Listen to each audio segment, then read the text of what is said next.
So we're here with Andrew Holden, who's going to speak to us about the update on the IN.PACT AV access trial. So Medtronic launched this trial last year. Can you tell us a little bit about what has been achieved so far? Sure. Well, as you know, the AV access trial is a randomized trial comparing the Medtronic IN.PACT drug-coated balloon versus plain balloon angioplasty and AV access stenoses. And it's a trial being performed in 3 countries, the US, Japan and New Zealand.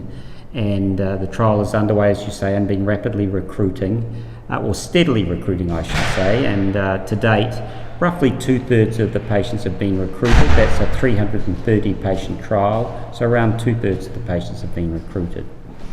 Right. And what is the importance of this study specifically in terms of patency and reinterventions in AV fistulae? It's a really important trial because AV access or hemodialysis is a problem worldwide, and what we've learned is that patients develop stenoses in their AV access extremely frequently, and that balloon angioplasty, while effective, is not durable, so patients keep on getting restenoses.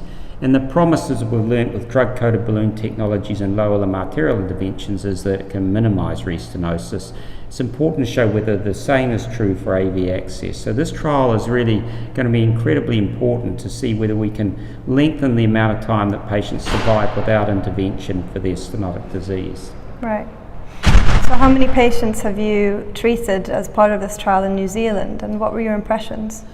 So we've done around 15 patients in New Zealand with this cohort. Obviously much larger groups in the US and Japan, but we've certainly been very impressed with the early response to date.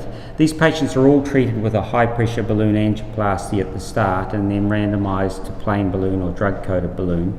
In terms of the way we're assessing this trial, it's 30-day safety and then 6-month patency, and that's really defined as freedom from reintervention or thrombosis. So we're really in early days talking about safety, and we've had no safety concerns whatsoever. It's really going to be a matter of time before we find out whether the patency data really shows that this device works in favour. So can you tell us when the full results will be presented? Absolutely. So as I said, we're around 2/3 of the way through recruitment. So we should finish recruitment by about the middle of this year, so the middle of 2018.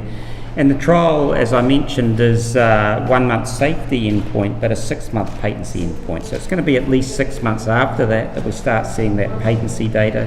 That's going to take us to the end of this year. So hopefully some of the meetings early next year, perhaps LINC, certainly Charing Cross, we might be able to start seeing this patency data being reported. Great, well we're looking forward to it. Yes, so Thank you for speaking to us. Thank you.